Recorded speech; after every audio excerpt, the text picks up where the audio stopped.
बिस्मिल्लाहिर्रहमानिर्रहीम। अस्सलाम वालेकुम। क्या हाल है वीवर? ये देखें कितना खूबसूरत मौसम है। आंधी आई हुई है और थोड़ी थोड़ी बारिश भी है हमारे इलाके में। और ये देखें बच्चों को कैसे एंजॉय कर रहे हैं, खेल रहे हैं, हंस रहे हैं, मुस्कुरा रहे हैं।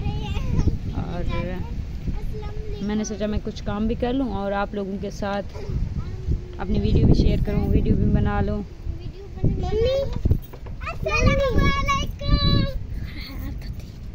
ये लो पकड़ो।